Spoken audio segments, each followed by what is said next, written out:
दुनिया जानती है आराम कर रहे हैं, आराम। जिस दिन इनकी जात पर उंगली उठी और अगर करवट गरीब नवाज ने ले ली तो फिर जमाना मिलकर बर्दाश्त नहीं कर पाएगा। इसलिए कि गरीब नवाज किसी आम शख्सियत का नाम नहीं, हिंदुस्तान के राजा का नाम है, हिंद के बादशाह का नाम। बिस्मिल्लाहिर्रहमानिर्रहीम।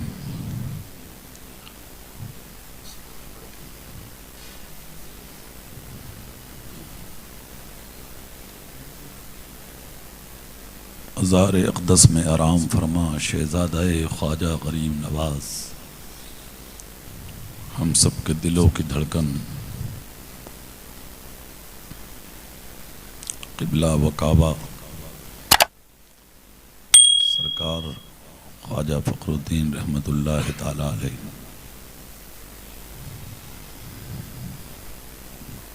मिंबर पर तशरीफ़ फरमा उलमाए ज़वील एहतराम,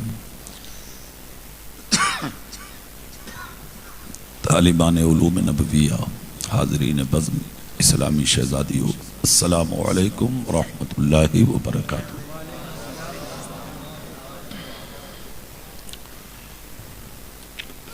लकल हम्दु या अल्लाह, वस्सलातु वस्सलामु अलैका या रसूल अल्लाह सल्लल्लाहु तआला अलैहि वसल्लम, बिलहुदा व दीनिल हक़्क़ अरसला, अम्मा बअद। फ़अऊज़ु बिल्लाहि मिनश शैतानिर रजीम, बिस्मिल्लाहिर रहमानिर रहीम। इन्ना नहनु नज़्ज़लना ज़िक्रा व इन्ना लहू लहाफ़िज़ून। क़ाल नबी सल्लल्लाहु अलैहि वसल्लम, तलबुल इल्मि फ़रीज़तुन अला कुल्लि मुस्लिमिन व मुस्लिमा। आमन्तु बिल्लाह सदक़ल्लाहुल अज़ीम व बल्लगना रसूलुहुन नबियुल अमीनुल करीमुर रऊफ़ुर रहीम व नहनु अला ज़ालिका लमिनश शाहिदीन वश्शाकिरीन वल्हम्दुलिल्लाहि रब्बिल आलमीन। या खुदा बहरे जनाबे मुस्तफ़ा इमदाद कुन, या रसूल अल्लाह अज़बैर खुदा इमदाद कुन। औसे आज़म बमने बेसरो सामा मददे क़िबला-ए दी मददे काबा-ए ईमा मददे बगरदाबे बला उफ्ताद कश्ती मदद कुन या मुईनुद्दीन चिश्ती, मदद कुन या मुईनुद्दीन चिश्ती, मदद कुन या मुईनुद्दीन चिश्ती। क़ादरी यमनाराए या गौसे आज़मी ज़नम, तमज़े शेख अहमद रज़ा ख़ान क़ुत्ब आलमी ज़नम। तेरी सरकार में लाता है रज़ा उसको शफ़ी, जो मेरा गौस है ओ लाडला बेटा तेरा। बहुत बहुत मुबारकबाद के लायक हैं दारुल उलूम मोइनिया फ़खरिया के अरकान, मुआविनीन, मुतअल्लिक़ीन, मुतवस्सिलीन, खुसूसियत के साथ मौलाना शकील अहमद साहब और मदरसा हादा के दीगर असातिज़ा, मौलाना रियाज साहब जिन्होंने इब्तिदा में मेहनत की, साथ ही साथ बेपनाह मोहब्बत शामिल हैं दरगाह शरीफ की मस्जिद के खतीब व इमाम पैकर अखलास व मुरव्वत हज़रत अल्लामा मौलाना ज़ियाउर रहमान साहब, ज़ियाउल्लाह साहब क़िबला की, और तमामी खानकाहों के सज्जादगान, मसाजिद के आइमा, मदारिस के मुदर्रिस हज़रत क़ारी सद्दाम साहब, और जितने भी मेरे अहबाब हैं। हाँ, सदर साहब माशाअल्लाह, इसार अहमद साहब माशाअल्लाह माशाअल्लाह माशाअल्लाह, इस सब मुबारकबाद के लायक हैं। किस किस का नाम लूं और किस किस का छोड़ दूं। जो जर्रा जिस जगह है वहीं आफताब है। हर आदमी अपनी जगह मिसाल है, और मेरे नाम लेने से क्या होगा। कुछ नहीं होता। बस दुआ ये करो कि खुदा पसंद कर ले। ऐसे नाम की दुआ करो जो करोड़ों अरबों नहीं लातादाद मखलूक के बीच में कयामत के दिन बुलाए जाओ कि फला बिन फला आ जाए जिसने दुनिया में मदरसा चलाया। उस चीज की दुआ करें, है कि नहीं? अल्लाह की बारगाह में दुआ है, अल्लाह इन उलमाए किराम के इल्म में, अमल में बेपनाह बरकत अता फरमाए। अराकीन की मेहनतों को अल्लाह कबूल फरमाए, मुआविनीन के ताउन को अल्लाह कबूल फरमाए। सामीन की जो समात हैं जो इस महफिल में हैं, अल्लाह इन समातों को सलामत रखे। आपकी महफिल बहुत कामयाब है। वक्त भी काफी हो चला,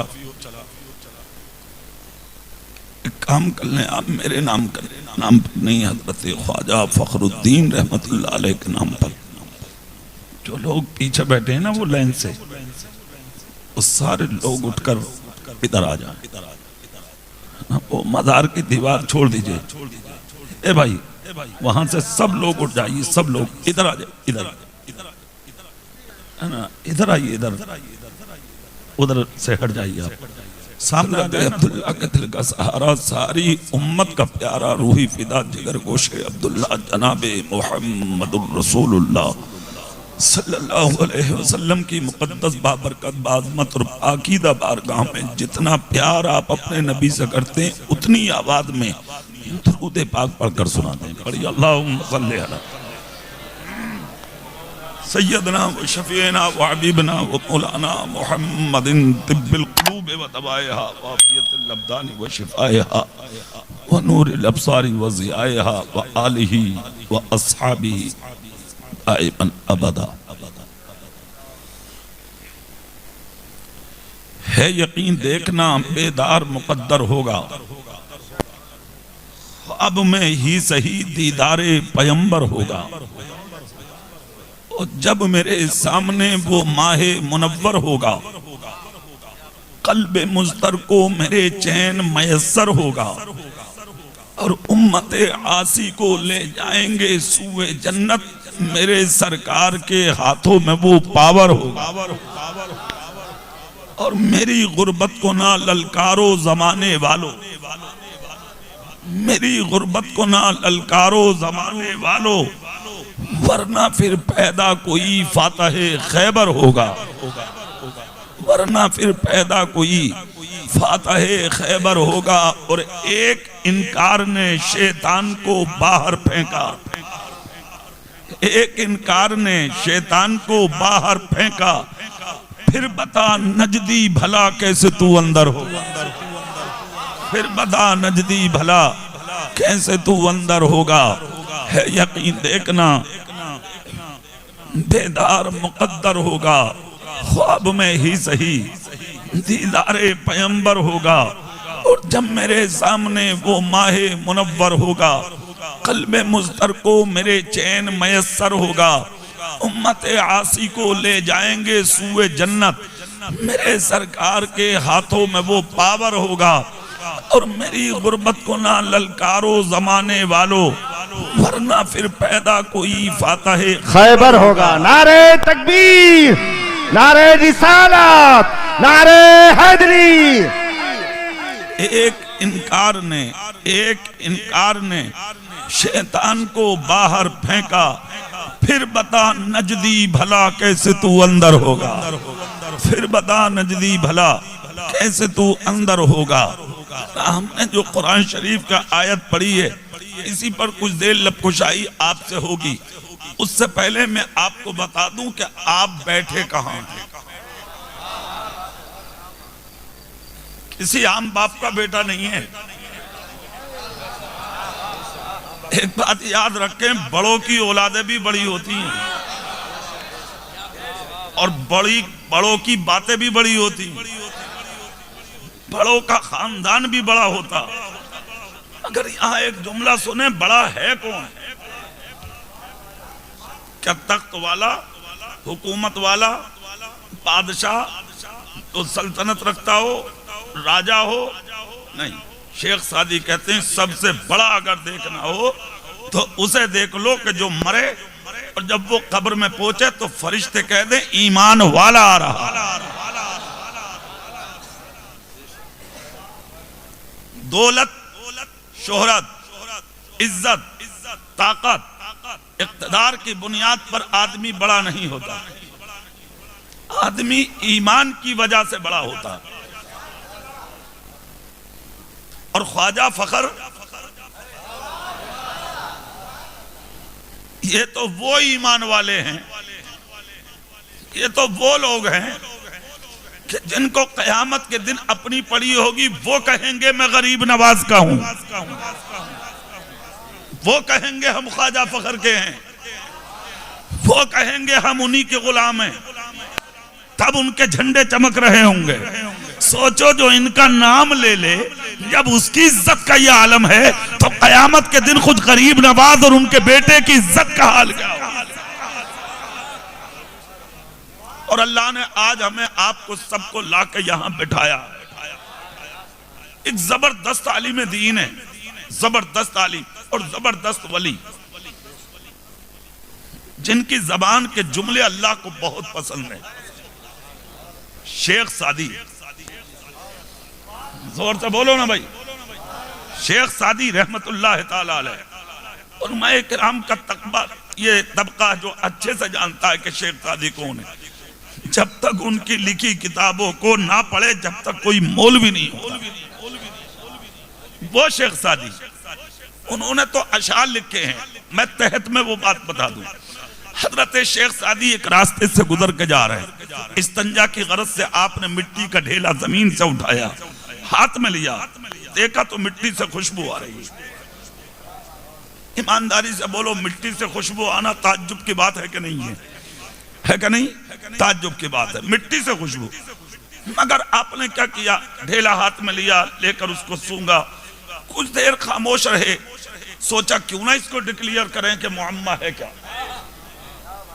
अल्लाह की बारगाह में कहते मौला अगला काम बाद में होगा, पहले इसको बोलने की ताकत दे, पूछूंगा ये खुशबू आई कहां से। शेख सादी रहमतुल्लाह ताला अलैह इतना जब कहा, मौला इसको गोयाई अता करे, बोलने की ताकत दे, इतना ही कहा था कि जुमले बारगाहे मौला में कबूल हुए। आए हाय कैसी बारगाहे खुदाबंदी के मकबूल लोग हैं ये, जुमले कबूल हुए, मिट्टी के ढेले से आवाज आती है, शेख सादी पूछो क्या पूछना चाहते हो, कहो क्या कहना चाहते हो, बोलो क्या बोलना चाहते हो, पूछो क्या पूछना चाहते हो, क्या है दिल में बात सामने रखो। इतना जब कहा तो शेख सादी बोले, मिट्टी में तुझसे सिर्फ इतना पूछना चाहता हूँ, आज तक मैंने मिट्टी से खुशबू नहीं देखा, तेरे अंदर से मैं खुशबू सूंघ रहा हूँ, सच बोल ये खुशबू आई कहां से। मिट्टी ने कहा शेख सादी ये मेरा कमाल नहीं है, कहा और कहा मैं एक खेत में थी, मैं जिस जमीन की तह पे, जिस जमीन के सीने पर थी, मेरे सीने पर एक गुलाब का दरख्त खड़ा था और उस गुलाब के दरख्त की टहनियां, फूल, पत्तियां जमीन पर फैली हुई थी, रात को शबनम पड़ती थी, वो बूंद बूंद बन गए जमीन पर गिरती थी, हम उसे अपने सीने में जज्ब करते थे। एक जमाने तक मैंने उसकी शबनम की बूंदों को अपने सीने पर बर्दाश्त किया। आज सुबह सुबह किसान आया, दरख्त को गुलाब के काट दिया, मिट्टी को हल से जोत दिया, ढेले इधर उधर मुनफरिद तौर पर चले गए, उन्हीं ढेलों में से एक ढेला आपने उठा लिया। ये जो आप खुशबू देख रहे हैं ये मेरा कमाल नहीं है, ये उसी गुलाब के दरख्त का कमाल है जिसके साए में हमें रहने का मौका नसीब हुआ है। बिना किसी तशबीह और तमसील मैं आप तक ये पैगाम पहुंचा देना चाहता हूं कि अगर एक मिट्टी का ढेला गुलाब के दरख्त के साए में रह के खुशबूदार बन सकता है तो ख्वाजा फखर के कदमों में बैठने वाला सुन्नी भी मैदाने हश्र में जन्नत का हकदार बन। नारे तकबीर, नारे रिसालत, ख्वाजा का हिंदुस्तान, सुभान अल्लाह ना। इसीलिए तो कुरान ने कहा भी है, अल्लाह से डरता रहा करो और सच्चों की गोद में बैठा करो। जोर से अल्लाह से डरा करो, सच्चों की गोद में बैठा करो। सच्चों के पास बैठकर भलाई मिलती है, सच्चों के पास बैठकर अच्छाई मिलती है, सच्चों के पास बैठकर ईमान को ताजगी मिलती है, सच्चों के पास बैठकर इंसान को सही जिंदगी मैसर आती है। समझ रहे हैं आप?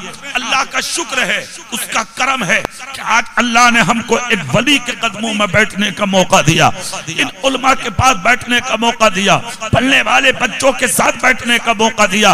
हजरत शेख सादी रहमतुल्लाह ताला अलैह एक मौके पर यूं भी फरमाते हैं, ऐ लोगों, जिंदगी में जब वक्त मिला करे तो कुछ वक्त अपने बाप के कदमों में बैठकर गुजार दिया करो, इसलिए कि सारी जिंदगी का वक्त एक तरफ और तेरे बाप के कदमों में जो वक्त गुजरा है वो वक्त एक तरफ। खुद सोचिए, जब बाप के पास बैठने के वक्त की इज्जत का यह हाल है तो जो वक्त वली के कदमों में गुजरेगा उसकी इज्जत का हाल क्या होगा, जो वक्त आलिम के कदमों में गुजरेगा उसकी शान का आलम क्या होगा। खुदा का शुक्र है, तुमको तो अल्लाह ने लाजवाब बस्ती में पैदा फरमाया। आप अपने मुकद्दर पर जितना नाज करे कम है। हम अजमेर शरीफ आते, दिल की कली कली घिल जाती है जब ऐलान सुनते हैं ना कि अजमेर स्टेशन आने वाला, जी चाहता कि चलती गाड़ी से कूद जाए और जितना जल्दी हो गरीब नवाज के कदमों में चले। वहां ठोकरें लगती हैं, हमें एहसास नहीं होता, लोग कुछ भी कहें हमें तकलीफ नहीं होती, इधर से उधर लोग धकेले हमें तकलीफ नहीं होती। हम कहते कपड़े चाहे फाड़ दो, पैर चाहे तोड़ दो, कुछ भी हो मगर उसके कदमों में जाने दो जिसके कदमों में गिर के ईमान को ताजगी नसीब होगी। ये अकीदा है हमारा, ये ईमान है हमारा। गरीब नवाज हमारे हैं, ख्वाजा फकर हमारे हैं, मखदूम अलाउद्दीन साबिर हमारे हैं, निजामुद्दीन औलिया हमारे हैं, अमीर खुसरू हमारे हैं, चराग देलवी हमारे हैं, मखदूम सिमना हमारे हैं, बरकतुल्लाह हमारे हैं, हजरत फजलुल्लाह हमारे हैं, शाजी मोहम्मद शेर हमारे हैं, सदुल लफादिल हमारे हैं, शाह विलायत हमारे हैं, बरेली के इमाम अहमद रजा हमारे हैं।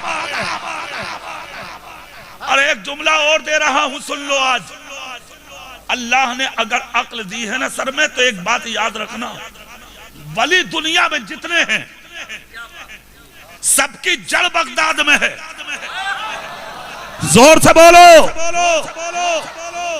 ये टहनिया है, टहनिया, ये है टहनिया, जड़ बगदाद में।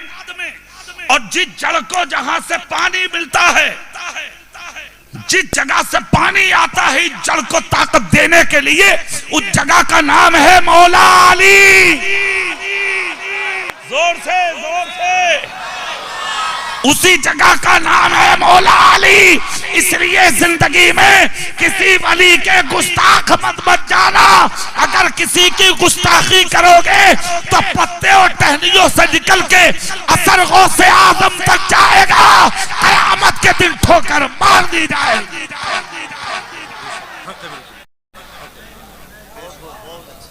खबरदार, कभी नहीं, कभी नहीं, कभी नहीं, कभी नहीं। वली वली है। और यार तुम क्या जानो किसका मर्तबा खुदा की बारगाह में क्या है? अरे बोलो ना भाई, तुम क्या जानो? क्या जानो? क्या जानो? तुम तो इतना भी नहीं जानते कि इन लोगों में कौन वली बैठा।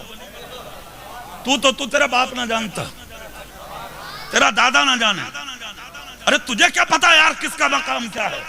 हर 40 में खुदा की बारगाह का ईमान वालों में कोई नेक होता है, खुदा की बारगाह का मकबूल होता। जब तुझे उसकी पहचान नहीं, तू किसी वली को क्या जाने कि किसका मर्तबा क्या है। इसलिए जिंदगी में कभी किसी वली का गुस्ताख मत बन जाना, बिल्कुल नहीं। जिंदगी तबाह, आखिरत बर्बाद होने का खतरा। किसी के चक्कर में मत पड़ना। जब भी इनके कदमों में आओ तो जहां सर झुकाने की कोशिश करते हो उससे पहले इनके कदमों में अपना दिल झुका देना। खुदा की बारगाह के मकबूल लोग हैं। हजारों साल दफन हुए हो गए, आज भी दिलों पे हुकूमत करते हैं। हाँ, है किसी की हिम्मत जो गरीब नवाज की तरफ नजर उठा के देख ले? अरे बोलो भाई। ना जानते हैं अगरचे मिट्टी में है, मगर जरूरत पड़ी तो ऊपर आते देर नहीं लगेगी। दुनिया जानती है आराम कर रहे हैं, आराम। जिस दिन इनकी जात पर उंगली उठी और अगर करवट गरीब नवाज ने ले ली तो फिर जमाना मिलकर बर्दाश्त नहीं कर पाएगा। इसलिए कि गरीब नवाज किसी आम शख्सियत का नाम नहीं, हिंदुस्तान के राजा का नाम है, हिंद के बादशाह का नाम। बड़ी शख्सियत का नाम है गरीब नवाज। अताए रसूल का नाम है मोइनुद्दीन अजमेरी। अपनी किस्मत पर आप जितना नाज करें कम है, कम है, कम है। सारी जिंदगी खुशी में गुजारिए आप तो, कि अल्लाह ने आपको इस जमीन पे पैदा फरमाया। समझ रहे हैं आप? और एक बात और बताऊं मैं आपको, कितनी मुश्किलें अल्लाह इन लोगों के सदके में डाल देता है। कितनी मुश्किलें यार। आपने कभी सोचा फजर नहीं पढ़ते आप, सुबह को नाश्ता मिल जाता आपको, जोहर नहीं पढ़ते खाना मिल जाता आपको, असर नहीं पढ़ते फिर चाय मिल जाती है आपको, मगरिब नहीं पढ़ते फिर खाना, ईशा नहीं पढ़ते सुकून की नींद। कभी सोचा आपने ऐसा कौन सा काम किया साहब आपने कि खुदा तुम्हें पानी भी दे, खाना भी दे, पहनने भी दे, आराम भी दे, सुकून भी दे, चैन भी दे, शांति की जिंदगी दे? कौन हो तुम? क्या खुदा को कोई लालच है तुझसे? किस काम का है तू? क्या मतलब है मेरे रब को तुझसे? वो मतलबों से पाक है। जोर से बोलो, जोर से। उसको किसी से कोई मतलब नहीं। तू जिंदगी भर सजदे से सर मत उठा तो मेरे रब को कोई फायदा नहीं। तू सजदा मत कर, मेरे रब को कोई नुकसान नहीं। पड़ेगा तो तेरा फायदा, ना पड़ेगा तो नुकसान तेरा। कोई नफा नुकसान नहीं मेरे रब को, कुछ नहीं। सवाल ये है कि तुझे खाने भी मिलता, पीने भी, पहनने भी, सुकून की जिंदगी भी। कभी सीने पे हाथ रख के तूने सोचा कि आखिर मिलता क्यों है तुझे?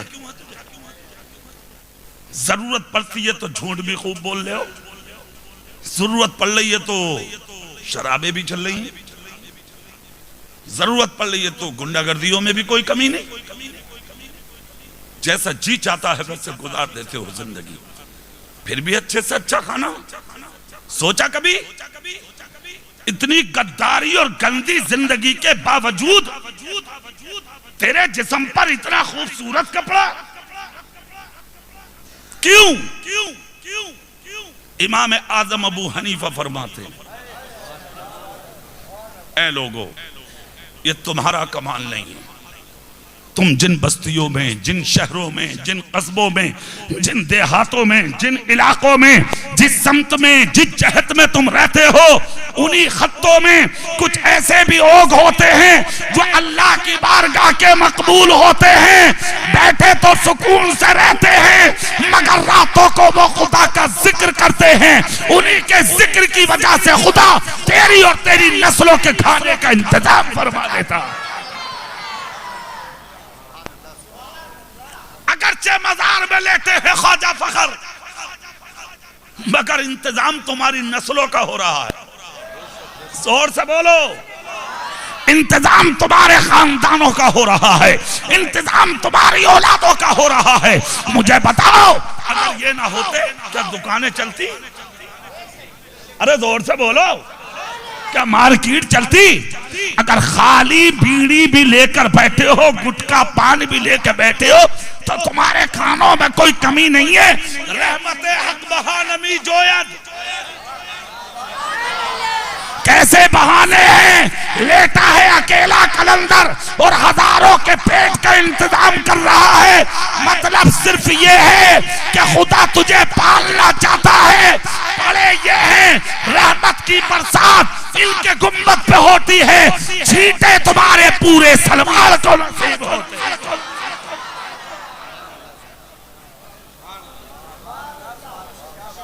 और सुनो एक जुमला और, हुज्जतुल इस्लाम इमाम गजाली कहते हैं, जिस मंजिल पर आ चुके हो तुम गुनाह करते करते, इस लायक भी नहीं हो कि तुम्हें पानी के कतरे नसीब हो, तुम नहीं हो। हुज्जतुल इस्लाम इमाम गजाली कहते हैं, कुछ कीड़े जमीन पर ऐसे ही जब वो बिलखते हैं प्यास के लिए, तो ये अल्लाह वाले अपने मज़ारों से कहते हैं, मौला इनका रोना हमसे सुना नहीं जाता। अल्लाह ताला तुम्हारी और मेरी नहीं, इनकी सुनता। और फिर उन कीड़ों की प्यास बुझाने जब छमाछम बारिश होती है तो तुझ जैसे गुनाहगार का भी भला हो जाता। किस मंजिल पे आ चुके हो तुम? कभी सोचा आपने? आज मज़ारों पे भी आ रहे हो तो मतलब से आ रहे हो। तेरा काम ना बनना तो चादर चढ़ाएगा तू, या काम बन गया तो चादर चढ़ाएगा तू, तो ही तो मतलब है। अरे भाई या तो ना बनना तो आ रहे हाथ, या ज्यादा मिल गया तो आ रहे हाथ। कभी खुशी में भी आ रहे हो? कोविड-19 आया तो मस्जिदें भर गई। मौलाना ज़ियाउल्लाह हाथ जोड़ के कह रहे हैं, अल्लाह के वास्ते घर में ही पढ़ लिए जा, मगर दीवारें कूद कूद के कह रहे हो नहीं मौलाना हम देख लेंगे, पढ़ने दो। मतलब यह है कि मौलाना पिटा किसी सूरत से। अरे यही तो मतलब है तुम्हारा। आज भी तो वही मस्जिदें हैं। आज तो 24 घंटे खुला है दरबार ख्वाजा फखर का। आज तो 24 घंटे खुला है दरबार मेरे रब का। अब कहां है तेरी नमाजें? अब कहां है तेरे सजदे? अब कहां है तेरा तकवा? अब कहां है तेरी परहेजगारी? अब कहां है तेरी इबादत? मतलब ये है, मकसद की थी वो। हर घर में मुसल्ला टंगा है, हर औरत नमाजी, हर मर्द नमाजी। जिनके हाथ में पहले ताज थे अब वो तस्वीर लटकाए घूम रहे हैं। अब भी तो बाकी दुनिया कहां गए सजदे? खुदा हर हाल में देखता है तुझे, हर हाल में। और याद रख, जिसने ये मुश्किल 2 साल पहले भेजी थी वो मुश्किल फिर भी आ सकती है, कोई देर नहीं है आने में। इम्तिहान लेता है अल्लाह, कभी तुझे दबा के कभी तुझे फराखी देके आजमाता है रब। मुश्किलें दूंगा तब कैसा रहेगा, खुशी दूंगा तब कैसा रहेगा। कुछ लोग कहते हैं यार इतना बड़ा गुनाहगार है फिर भी करोड़पति। अरे यही तो रास्ते हैं। रब देखता है, रब आजमाता है, ढील छोड़ देता अल्लाह। जा देख तो लूं, इम्तिहान ही के तो लिए आए हो। तो हराम करो तो तू जान, हलाल कर तो तू जान, तेरा काम है ये।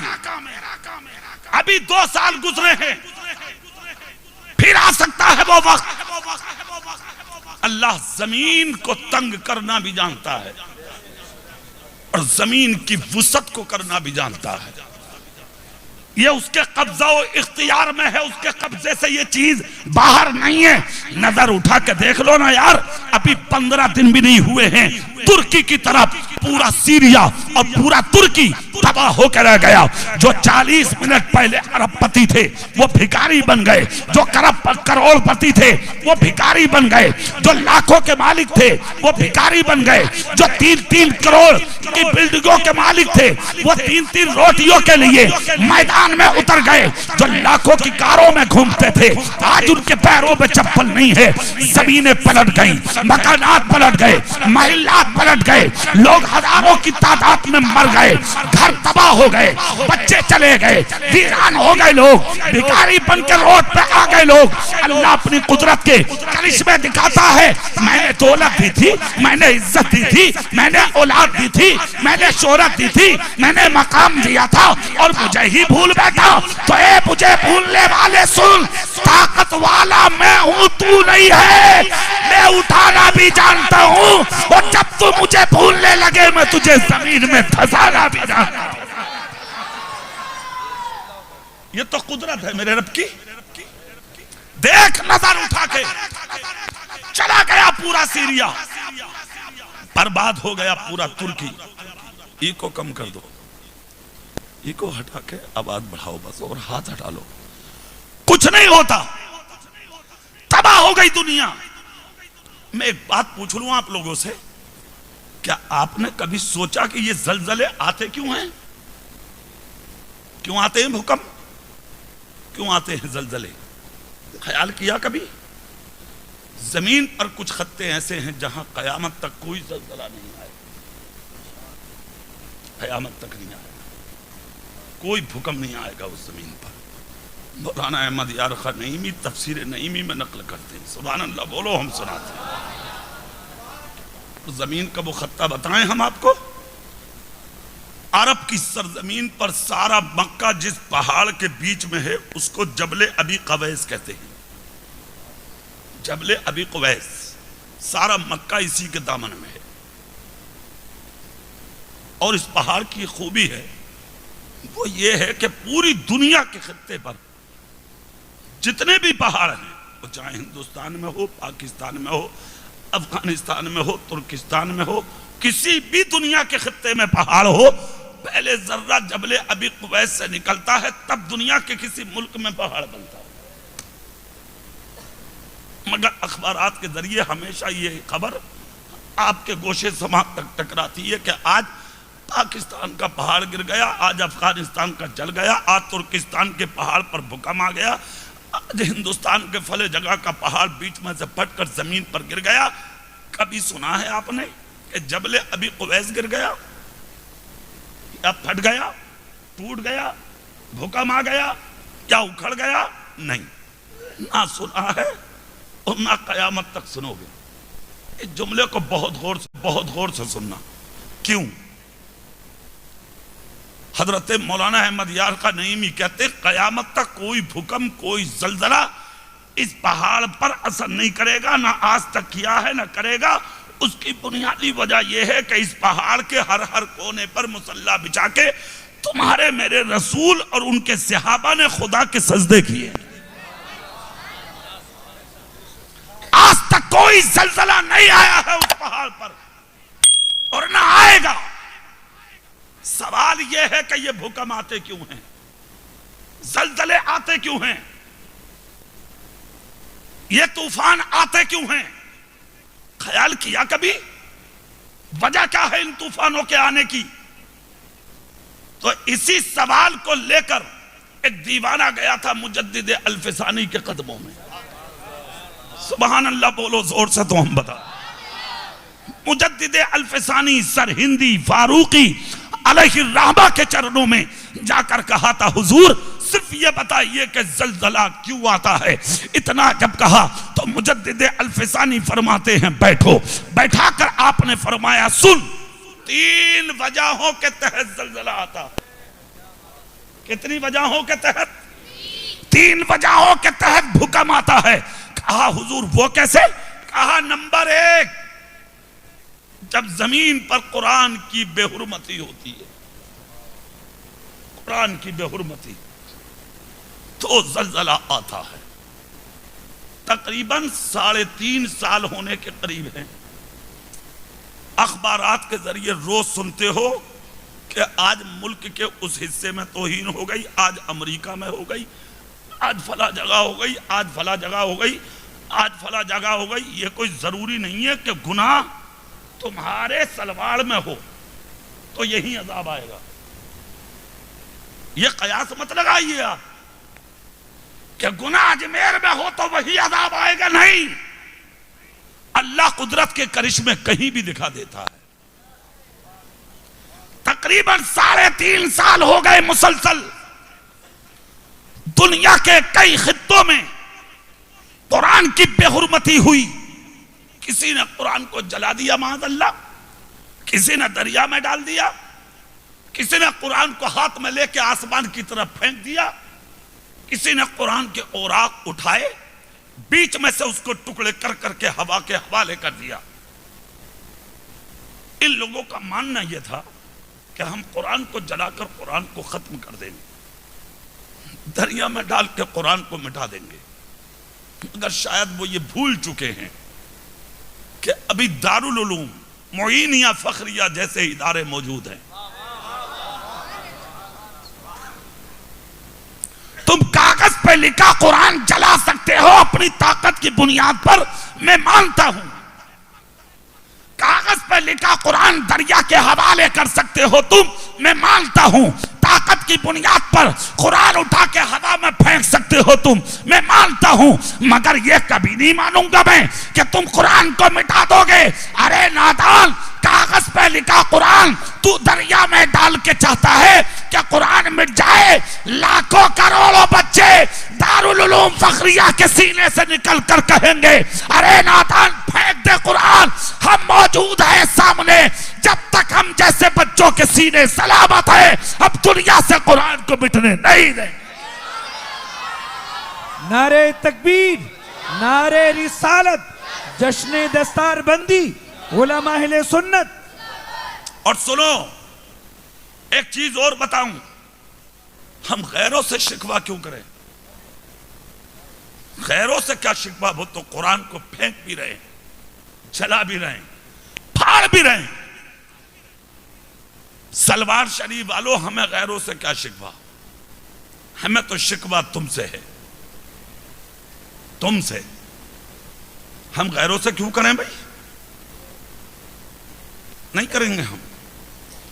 आज इनकी हैसियत क्या, इनसे भी बड़ी बड़ी ताकतें आई थी कुरान को खत्म करने के लिए, मायूस होकर चले गए। कुरान आज भी जिंदा है। अरे जोर से बोलो ना भाई। इमाम अहमद बिन हंबल का जमाना था, तो इमाम अहमद बिन हंबल के सामने बड़ी ताकत आई थी सामने, और आकर आपके हाथ में कलम दिया था, और कलम देकर इमाम अहमद बिन हंबल से कहा था लिखो कुरान मखलूक है। इमाम अहमद बिन हंबल बोले क्यों लिखूं, कुरान तो अल्लाह का कलाम है। ताकत ने आवाज दी लिखो, कहा नहीं, कहा लिखो, कहा नहीं। गिरे वहां पकड़ा इमाम अहमद बिन हंबल का, घसीटा जमीन पर, हजारों के बीच में घसीट के आपको कैद में ले जाया गया। और सर्दी का मौसम था, ना आपको बिस्तर दिया, ना चादर दी, ना दूसरा कोई कपड़ा आपको ओढ़ने के लिए दिया, ना खाने के लिए कोई लुकमा दिया। आपको कैद में रख के उस वक्त एक आवाज उठी, लो फिर तुम्हारा ठिकाना यह है, या तो लिखो या फिर ठिकाना यह है, तड़प तड़प के मर जाओ। इमाम अहमद बिन हंबल बोले गवारा है, मगर कुरान के खिलाफ जाऊं मैं, यह गवारा नहीं है। क्या नहीं लिखोगे? बोले हरगिज नहीं। दरवाजा कैद का बंद होने लगा, तब इमाम अहमद बिन हंबल ने एक जुमला बोला था, कैद में रखने वालों जाते जाते एक काम कर दो। कहा क्या? कहा एक लोटा पानी दे दो। क्या दे दो? पानी। क्या करोगे? कहा वुजू करके अपने रब के सजदे करूंगा, कुरान की तिलावत करूंगा। कितनी जालिम कौम थी। पलट कर देखा एक शख्स ने और तमस्खुराना अंदाज में एक जुमला बोला था, आराम से बैठ, ना बिछाने बिस्तर मिलेगा, ना ओढ़ने चादर, ना खाने को लुकमा, ना पीने को पानी। मदरसे कल भी जरूरत थे और मदरसे आज भी जरूरत है। एक जुमला बोला था इमाम अहमद बिन हंबल ने, आंख से आंसू नहीं निकले थे, मुस्कुराकर कहा था जा, खुदा का शुक्र है मैं जाहिल नहीं आलिम हूं। जोर से, खुदा का शुक्र है मैं जाहिल नहीं हूं, मैं आलिम हूं। कहा मतलब? कहा सुन, क्या तू पानी ना देकर मुझे लचाना चाहता है? अरे नादान सुन, फ़इल्लम तजिदू मान फ़तयम्ममू सईदन तय्यबा, मिट्टी पाक है बल्कि पाक करने वाली है। इसी मिट्टी से तयम्मुम कर करके सजदे भी होते रहेंगे और कुरान की तिलावत भी होती रहे। डाल दिया गया कैद में, न खाना न पीना, कुछ भी नहीं।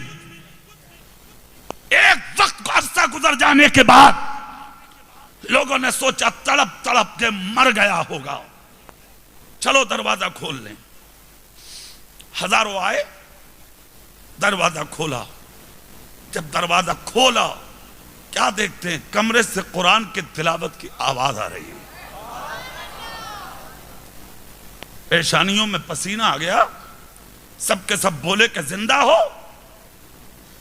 तो क्या जुमला बोला था, खुदा की कसम इमाम अहमद बिन हंबल ने, उलमा को इसी जुमले पे जीना चाहिए, कुछ मिले ना मिले। हाँ, बहुत बड़ा जुमला था। क्या कहा था जानते हो? इमाम अहमद बिन हंबल बोले, कुरान पढ़ने वाला मरता नहीं है। हाथ उठा के बोलो सुभान अल्लाह। कहा मरता नहीं है, कहा क्यों? कहा मरता वो है जिसके जिस्म को मिट्टी खा ले, और हाफिज कुरान वो है जो दुनिया में भी सलामत रहेगा, कब्र में भी सलामत रहेगा, हश्र में भी सलामत रहेगा, और जन्नत में तो मौत का सवाल पैदा ही नहीं होगा। नारे तकबीर, नारे रिसालत, अज़मत कुरान, नारे तकबीर। सुभान। खींच लिया गिरेवा पकड़ के, हजारों के बीच में लाए, लाकर कलम दिया हाथ में, और हाथ में कलम दे के क्या कहा था? हाथ में कलम देकर कहा था, लिखो मखलूक है। अल्लाह अल्लाह। इमाम अहमद बिन हंबल हजारों सामने थे, तक रहे थे नजर कि न खाने न पीने न पहनने न आराम न सुकून, ताकत सामने सूख के लकड़ी की तरह हो गए। अब तो लिख ही देंगे। वारे वाह मुसलमान, और वारे वाह एजाज़े कुरान। अल्लाह अल्लाह। इमाम अहमद बिन हंबल बोले, लाओ कलम दो, तुम्हारी तमन्ना पूरी कर दी।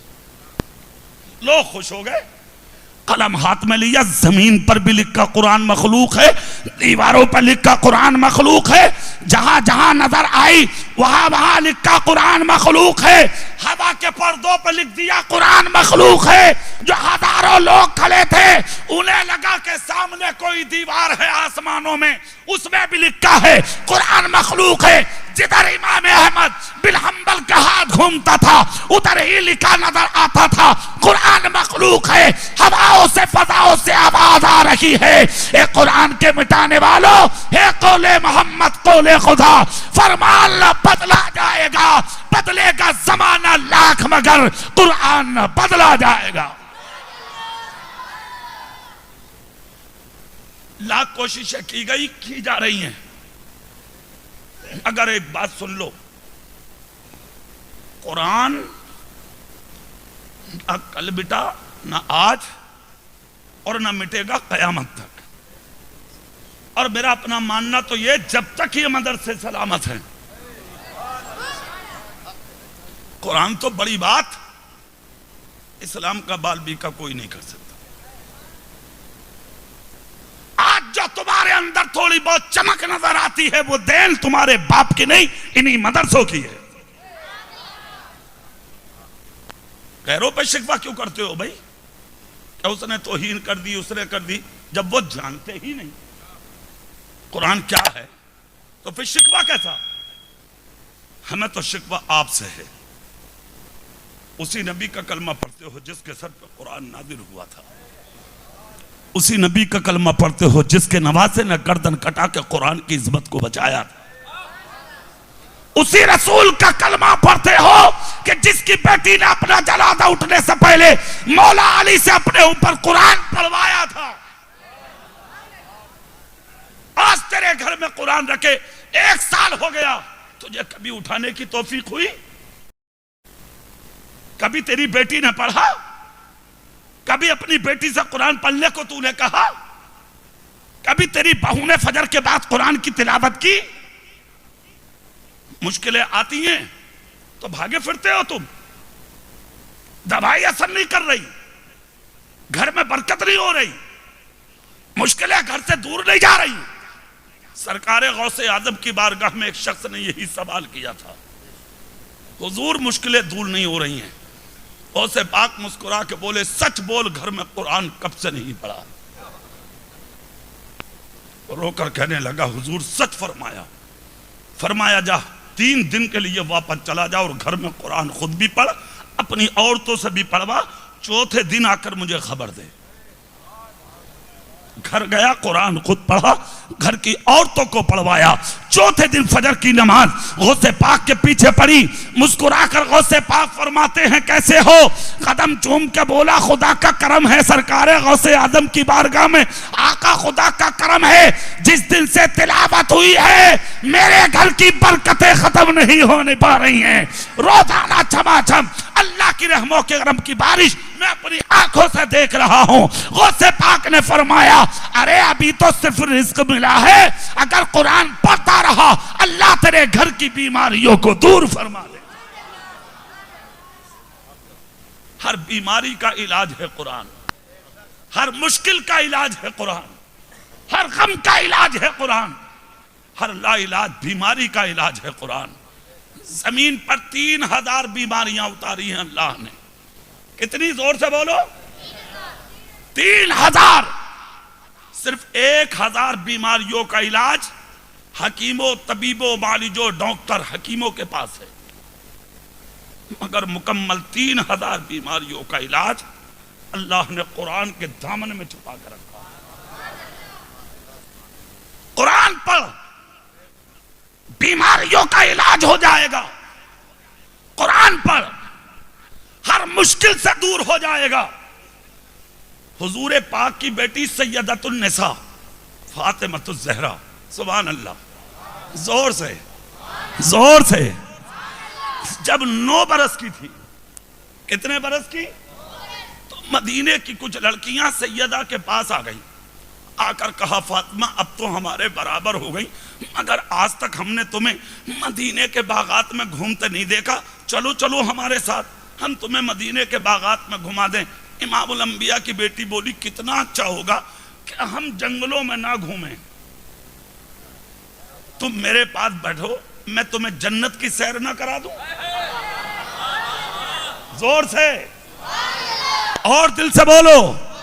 इतना जब कहा, छोटी छोटी बच्चियों ने जब सिर्फ मदीने के बागात देखे थे, जन्नत का जिक्र तो सुनती थी मगर जन्नत को देखा नहीं था। कहा फातिमा क्या ऐसा भी होगा? कहा मेरे बाप के हुजरे में होगा। अल्लाह अल्लाह। सारी बच्चियों को वुजू कराया और छोटे छोटे कपड़े लाके सैयदा फातिमा ने बच्चियों के सर पर रखे और रखकर खड़ी हुई मेरे रसूल की नात पढ़ना शुरू कर दिया। बच्चियां झूमने लगी। इतने में मेरे रसूल आ गए। प्यारे आका का गुजर जब हुआ तो खामोशी के साथ मेरे आका इस मंजर को देखते रहे। जब मंजर को देखा तो मेरे आका ने अंदर आकर कहा बेटी मुबारक हो, ऐसा लगता था आज मेरी बेटी ने मेरे घर को जन्नत बना दिया। अल्लाह, ये जुमला किसी और ने नहीं, मेरे रसूल ने भेजा। फरमाया खामोश हो गई बच्चियां। जैसे ही बच्चियां खामोश हुई उसी मजमे में एक बच्ची उठी, उठकर कहा फातिमा इस हसीन महफिल में आपसे क्यों ना एक तोहफा ले लूं। कहा क्या? कहा मेरे पेट की तकलीफ कभी दूर नहीं होती है। इतना सुनना था कि मेरे पेट की तकलीफ कभी दूर नहीं होती है, कुर्बान जाइए। हजरत फातिमा ज़हरा ने कहा तो फिर आ जाओ ना मेरे करीब। जैसी बच्ची करीब आई, हजरत फातिमा ने अपनी उंगली उठा के बच्ची के शिकम पर रख के अलहम्दो शरीफ की तिलावत करके पेशानी पे हाथ रख के कहा जा घर चली जा और एक ऐलान सुन ले, अब तकलीफ ना तेरे होगी ना कयामत तक तेरी औलादों के होगी। ये बरकत कुरान की है, ये एजाज कुरान का है, ये अज़मत कुरान की है, ये शान कुरान की है, ये तकद्दुस कुरान का है। ऐ लोगों आज आओ मैदान में, कुरान खुद भी पढ़ो, अपनी औलादों को पढ़ाओ, हाफिज कुरान अपने बच्चों को बनाओ, कारी कुरान बनाओ, आलिम दीन बनाओ, फाजिल दीन मतीन बनाओ, मुफ्ती बनाओ। और साथ साथ एक बात और सुन लो, अगर इतनी ताकत और हैसियत नहीं है आपकी कि आप नहीं बना सकते तो मत बनाइए, मुफ्ती आलिम मत बनाइए, मगर इतना जरूर बनाओ ताकि तुम्हारा बच्चा जरूरियात दीन के मसाइल बगैर किसी की मदद के अपनी आंखों से किताबों में देख के हल कर सके। इतना जरूर पढ़ा लो अपनी औलादों को।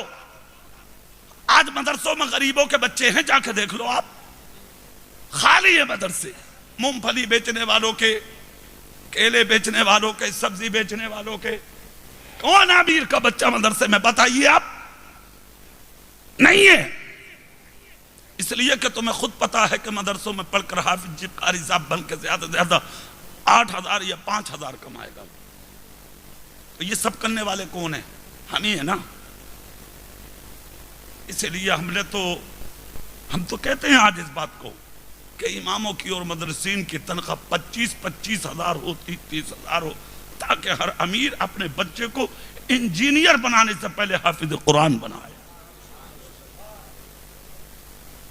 मैं कहता हूं अपने बेटे को डॉक्टर बनाइए, मास्टर बनाइए, इंजीनियर बनाइए, IAS बनाइए, IPS बनाइए, प्रोफेसर बनाइए, बड़ा अधिकारी बनाइए, और अपने बेटे को पढ़ाकर यूनिवर्सिटी, कॉलेज और बड़ी बड़े उलूम फनून की ब्रांचों में इतना ऊंचा बनाइए, इतनी ऊंची कुर्सी पर बैठाइए, ताकि तेरा बच्चा पढ़कर अपने कलम की नोक में बड़ी ताकत रखे, और इतनी ताकत रखे तेरा बच्चा कि जब किसी गैर कौम का बच्चा अपने कलम के नोक से तुम्हारी मस्जिद के मीनार को टारगेट करे, तो मेरी कौम का बच्चा अपने कलम के नोक से उस गिरते हुए मीनार की हिफाजत कर सके।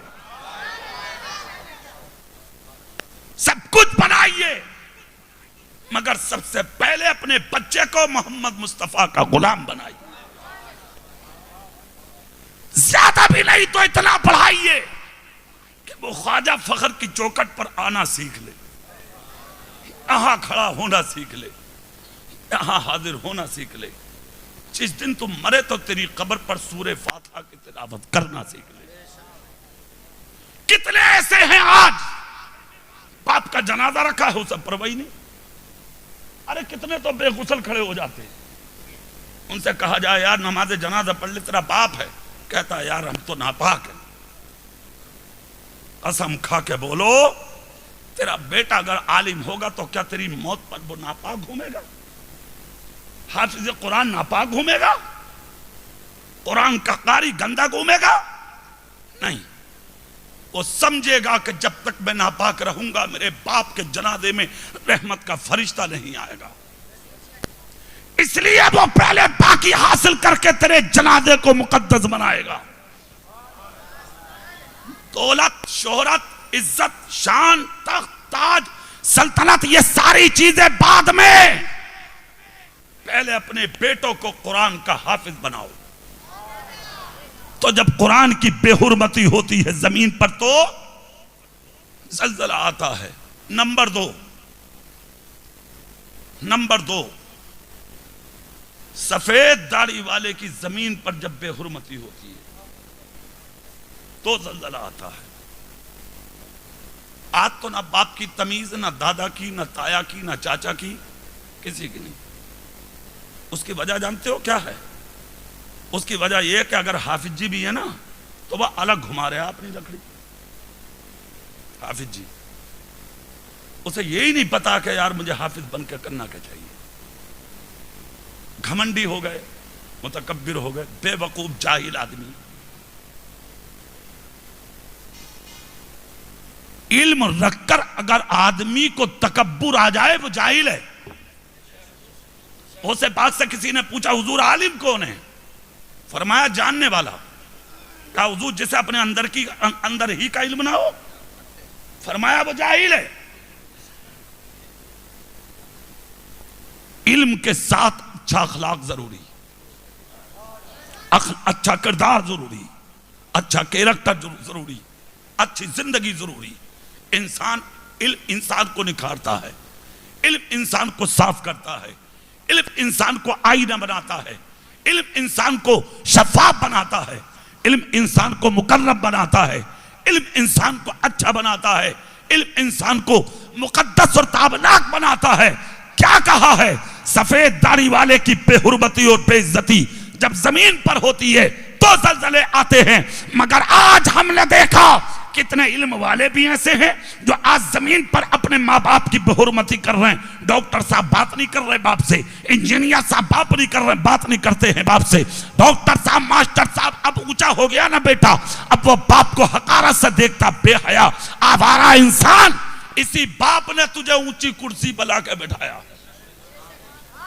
दुनिया में कोई दोस्त ऐसा नहीं है जो ये देख ले कि मेरा दोस्त मुझसे ऊंचा हो जाए। सिर्फ एक बाप की फितरत में ये चीज शामिल है, वो ये चाहता है मेरा बेटा मुझसे ऊंचा हो जाए। आज उसी बाप को हकारत से, उसी बाप को जलील, आज मां तड़पती फिरती है जमीन पर, कोई उठाने वाला नहीं। आप कहते हैं जलजले क्यों आ रहे हैं?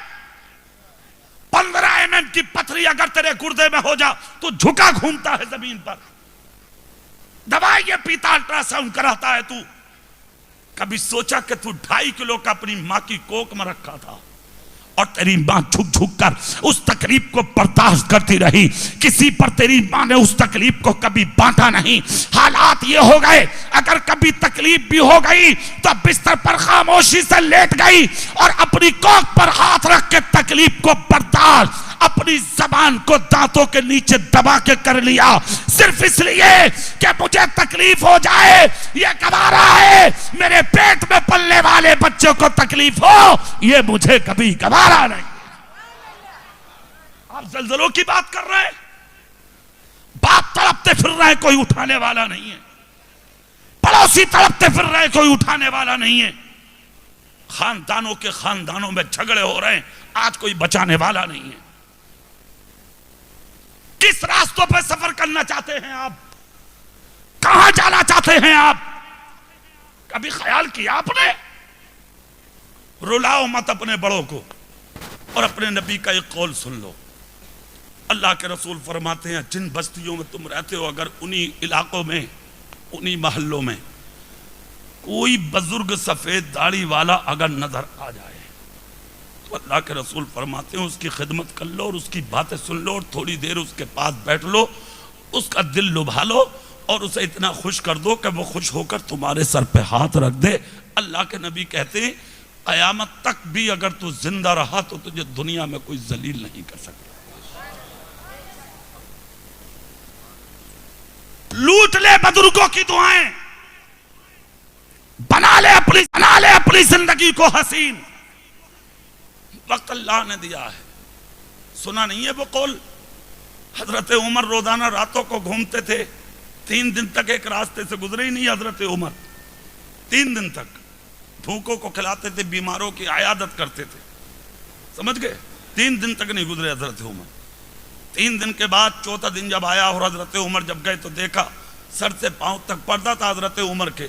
एक बूढ़ी औरत अपने दरवाजे पे बैठी हुई रो रही थी और रो रो के उमर को कोस रही थी, हजरत उमर को। हजरत उमर ने सुना, बेसाख्ता रोने लगे। सख्त भी बहुत थे उमर और नरमी भी बहुत थे उमर। अल्लाह अल्लाह, दोनों चीजें थी हजरत उमर में। हाँ, कैसे इंसान थे, सुनिए आप झूमेंगे बात सुन के। पहुंच गए हजरत उमर, पहले तो सुनते रहे। आज तो अगर तुम्हें कोई गाली दे दे तो पत्थर उठा के मार दोगे तुम। आपको सलाम हो हजरत उमर पर। सामने गाली दे रही है औरत, कोस रही है औरत, और हजरत उमर सुन रहे। और दिल में क्या है?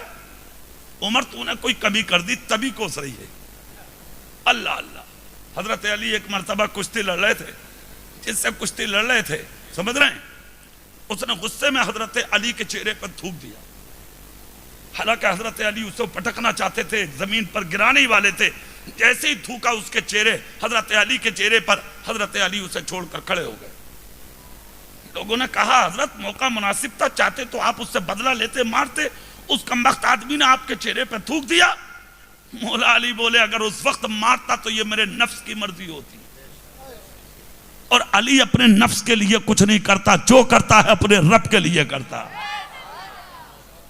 सुने अल्लाह वालों की शान, क्या शान है अल्लाह वालों की। हजरत उमर हाथ बांधे सुनते रहे औरत की बात। जब काफी देर हो गई औरत को कोसते कोसते तो मौला अली करीब चले गए। सुन लीजिए, जैसे ही करीब गए तो एक जुमला बोला था उमर ने। पहले सलाम किया, कहा क्या खता की है उमर ने? क्यों कोस रही हो उमर को? कहा गरीब हूं मैं, मेरे घर में छोटे छोटे बच्चे हैं। कैसा बादशाह है वो उमर कि 3 दिन हो गए इन रास्तों से नहीं गुजरा। अगर भूख की वजह से मेरे बच्चे बीमार हो गए तो उसका जिम्मेदार कौन होगा?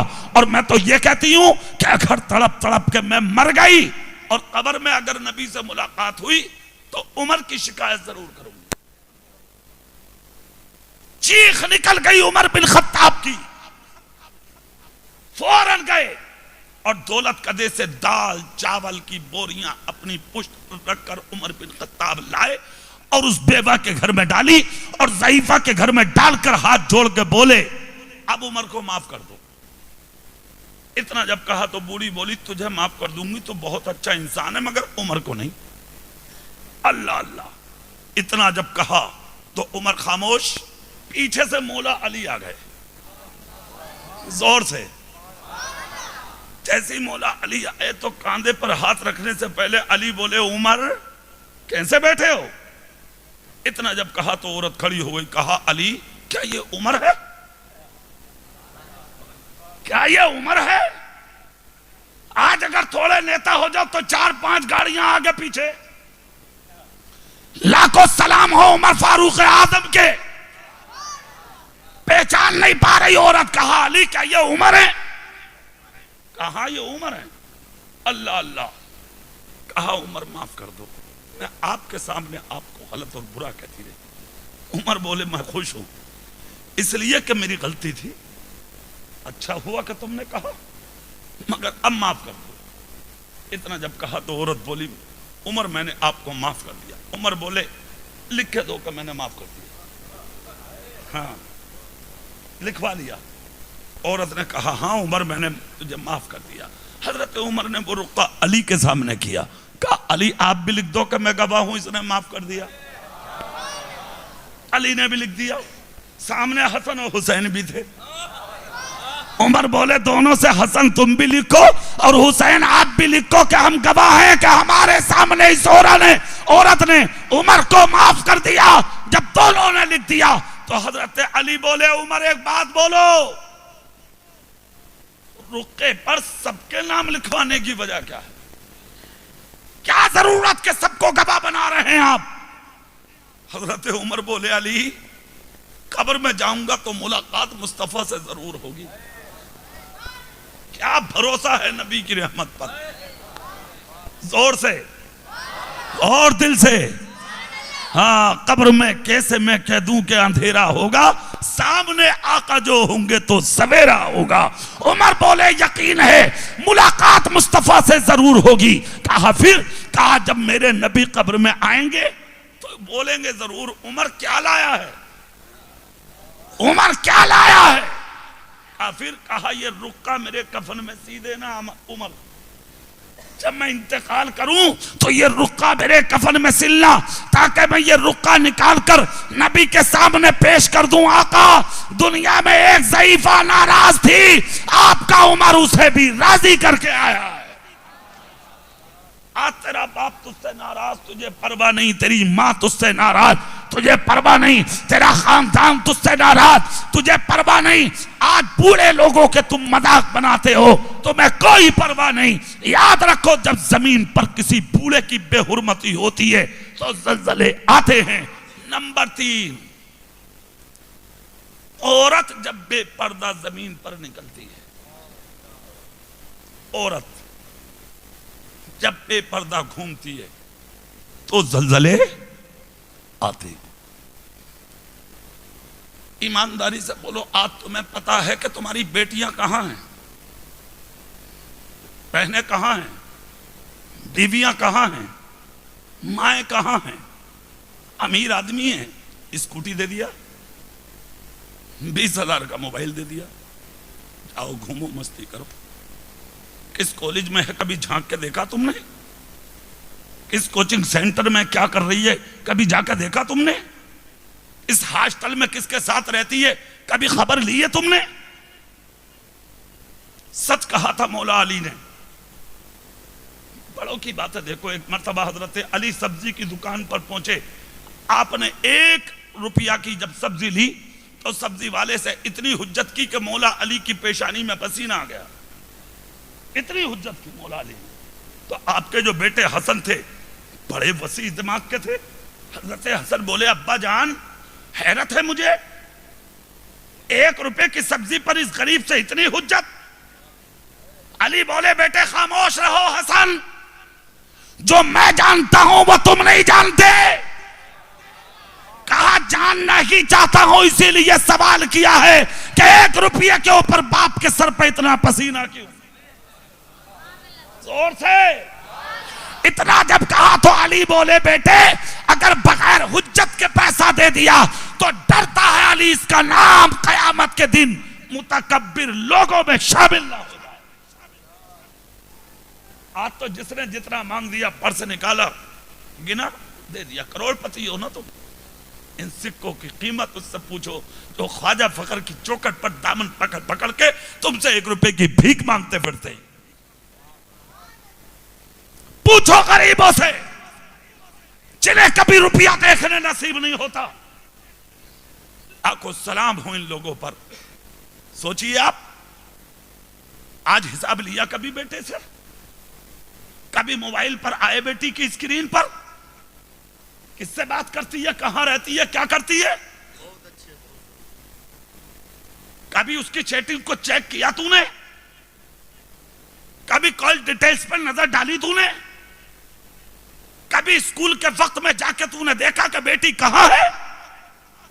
हॉस्टल में कभी जाके देखा बेटी के साथ कौन रहता? सीने पर हाथ रख, तुम जैसों की हजारों बेटियां हैं जो आज गैरों की गोद में जाके बैठ चुकी हैं और तुम कुछ नहीं कर पा रहे हो। सवाल यह है कि तुमने यानी कि मां ने 9 महीने कोख में रखी, 2.25 साल तक दूध पिलाया, तुमने 25 साल तक अपनी बच्ची को पाला। आज वही बच्ची थाने में कहती है ये मेरा बाप नहीं, कचहरी में कहती है ये मेरा बाप है, मेरा भाई है, मुझे मानना चाहता, मेरी मां है, ये मेरा चेहरा देखना नहीं चाहती। सवाल यह है कि मां ने पेट में रखा, बाप ने खिलाया, तेरे खिलाफ क्यों बोली? इस जुमले पर कभी गौर किया? एक बात मुझे याद आ रही है, मैं बता दूं आपको। मुत्तकी बाप था, परहेजगार बाप, जिसने सारी जिंदगी तकवा और तहारत में गुजारी, सारी जिंदगी अल्लाह की रजा के लिए। बच्चे परवरिश किए, एक बच्ची 25 साल की हो गई, बाप की कब्र टूट गई, आंखों की बीनाई कम होने लगी, गुर्बत की वजह से बाप बिस्तर पर गिर गया, बीमार हो गया बाप। एक दिन वो भी आया, बीमारी बढ़ी, घर में गरीबी आई, छोटे छोटे बच्चे भूख की वजह से बिलकने लगे, घर में 8 दिन हो गए चूल्हा नहीं जला, किसी बच्चे को लुकमा ना मिला। सुनिए, बच्चे जब बीमार होकर रोने लगे, बाप का बिस्तर अलग था, 25 साल की जवान बेटी से अपने बहन भाइयों को देखा ना गया। एक दिन अपने घर से अपने बाप की इजाजत के बगैर निकली कि आज कुछ पैसा कमाऊंगी और अपने बहन भाइयों को लाकर बाजार से कुछ खिलाऊंगी। उस बाजार की लाइन में जाकर खड़ी हुई जहां जिस्म फरोशी होती थी, ताकि जिस्म को बेचकर कुछ पैसा कमाऊं और खाने का सामान खरीद के अपनी बहन भाई की जान बचा सकूं। मुत्तकी बाप की ये बेटी जैसे ही बाजार की तरफ चली, आंख में आंसू था, दिल में गम था, चेहरे पर उदासी थी, हुस्न की मलका बाजार में शहर के चली गई और उसी मार्केट में जहां सब खड़ी थी लाइन में सर झुका के खड़ी हो गई। खरीदने वाले आए, खरीद खरीद के लड़कियों को चल दिए, औरतों को चल दिए, हाथ पकड़ पकड़ के औरतों का ले जाने लगे। मगर सुबह से दोपहर हो गई, इस बच्ची के करीब कोई नहीं आया। शाम हो गई, इस बच्ची के करीब कोई नहीं आया। दिन मुकम्मल हो गया, मगर करीब बाप की करीब बेटी के पास कोई नहीं आया। शाम को बाजार में ऐलान हुआ आज की मार्केट मुकम्मल, अब जो बाकी हैं उन्हें कल आना होगा, वो वापस अपने घर चली जाए। खून के आंसू रोती हुई गरीब बाप की गरीब बेटी अपने घर की तरफ चली। जैसे कि घर की तरफ निकलती है बच्ची, खुदा की कसम पैर डगमगाने लगे, धड़कने पड़ने लगी, चेहरा लटक गया बच्ची का कि आज मेरे बहन भाइयों का हाल क्या होगा। चाहती थी चंद सिक्के कमा के अपने बहन भाइयों की जान बचाऊंगी। अल्लाह अकबर। जैसा कि बच्ची निकल के अपने घर में पहुंची तो वही बूढ़ा और कमजोर बाप जो अपने बिस्तर पर पड़ा था देख रहा था मेरी बच्ची सुबह से कहां है। जैसे ही घर में कदम रखा बाप आहट से समझ गया कि मेरी बच्ची आ चुकी है। खुशबू से पहचान लिया बाप ने, कहा मेरी बेटी बाद में बिस्तर पर बैठना, पहले मेरे करीब आ, मैं तुझसे बात करना चाहता हूं। बच्ची आई, बाप के हाथ को चूमा, अपने सीने पर रखकर रोने लगी। बाप ने कहा रोबे मत, सच बता कहां थी। बच्ची जवाब नहीं दे सकी। बाप बोला सच बोल कहां थी। बच्ची लाजवाब हो गई। तीसरी मर्तबा बीमार बाप बिस्तर से उठकर खड़ा हुआ और खड़े होकर कहा बेटी सच बोल कहां थी और किधर गई थी, किस लिए गई थी। इतना जब कहा तो 25 साल बच्ची बाप के कदमों में गिर गई, रोने लगी। एक चीख निकली बच्ची के सीने से और रोकर कहा मेरे बाप मुझे माफ करना, जब तक आपके जिस्म में जान थी आपने कमा कमा के हमें खिलाया, पाला, परवरिश किया, परवान चढ़ाया, मगर ऐ मेरे बाप आज 8 दिन हो गए घर में चूल्हा नहीं जलाता, मेरे बहन भाई बीमार पड़े हैं बिस्तर पर। मैंने सोचा कि ऐसा ना हो भूख की वजह से मेरी किसी बहन या भाई के जिस्म से जान निकल जाए। इसी अंदेशे को सामने रख के आज मैं उस मार्केट गई थी जहां जिस्म फरोशी होती है ताकि अपने जिस्म को बेचकर कुछ सिक्के कमा लूं और कमा के उस बाजार से कुछ सामान खरीद के अपने बहन भाई को खिला सकूं। कहा बाप ने बेटी सच बोल, क्या कुछ कमा के लाई है, क्या किसी ने कुछ दिया है। इतना जब कहा तो बेटी बोली बाबा जान हैरत इसी बात की है कि जो मुझसे कम हुस्न वाली थी उन्हें अच्छी कीमत में लोग लेकर चले गए, मगर सुबह से शाम तक किसी ने मेरी तरफ नजर उठा कर नहीं देखा, किसी ने मेरा सौदा ना किया, किसी ने मुझसे बात नहीं की, किसी ने बोलना भी पसंद नहीं किया। अरे मेरे बाप बोलना तो बड़ी बात, किसी ने मेरी तरफ नजर उठा के भी नहीं देखा। इतना जब कहा तो बाप ने कहा बेटी यही भरोसा था मुझे, इसलिए कि अगर उस बाजार में अभी तो सिर्फ 1 दिन गई है, कयामत तक भी तू जाके खड़ी रहेगी, तब भी तुझे कोई नजर उठा के नहीं देखेगा। इसलिए कि आज तक मैंने जिंदगी में कभी कोई हराम लुक्मा अपनी औलाद को खिलाया नहीं।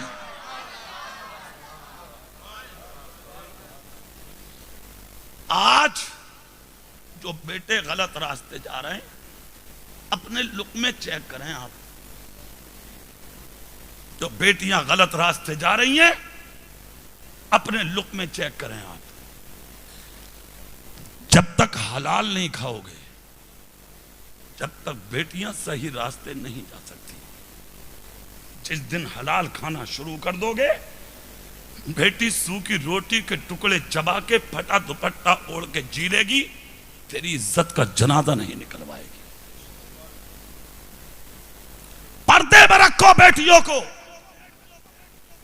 एक रोटी की जगह आधी खाओ, अपनी बेटियों को दुपट्टे उड़ाओ और कैसा पर्दा अपनी बेटियों को दो जो मेरे रसूल ने दिया था। जोर से ऐसा पर्दा दिया था मेरे आका ने।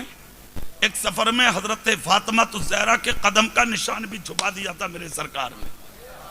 हाँ, और अक्कासी के तौर पर क्या कहा था आका ने पता है? अल्लाह के रसूल ने फरमाया था मैंने कदम के निशान पर कदम इसलिए रखा है ताकि मेरी बेटी के कदम का निशान भी कोई गैर मर्द देख ना सके। आज बाजार भरे पड़े हैं बेटियों से, रोकिए, शादियों से रोकिए, खलेरे फपेरे ममेरे इन सारे जवानों से अपनी बच्चियों का पर्दा कराइए। बहनोइयों के घर बेटियों को मत भेजिए। रिश्तेदारों में अपनी बेटियों को तनहा मत छोड़िए। कॉलेज स्कूल लेकर जाइए, पढ़ाइए, मगर खुद लेकर जाइए और पर्दे के साथ खुद लेकर आइए। इज्जत से बड़ी कोई दौलत नहीं है। इज्जत है तो आप महफूज हैं, इज्जत है तो आपका खानदान महफूज है। और अपनी बेटियों को वो तलकीन कर दो, खुदा की कसम उनके सीनों में वो इल्म डाल दो। कौन सा? जो मेरे रसूल ने अपनी बेटी के डाला था, जिसने वक्ते विसाल भी अली की उंगलियों में उंगलियां डाल के कहा, अली मेरा जनाजा दिन में नहीं रात में उठाना। और से बोलो भाई, हाँ, आखिरी जुमला तकरीर का, कहा मेरा जनाजा दिन में नहीं रात में उठाना। फातिमा तो ज़हरा इतना जब बोली तो अली बोले क्यों? क्यों? किस लिए? फातिमा बोली सुनो अली, गुस्सा मत करो, मेरे जनाजे की किसी को खबर भी मत देना। मैं नहीं चाहती जनाजे में भीड़ आए, लोग आए, पब्लिक आए, इलाका आए।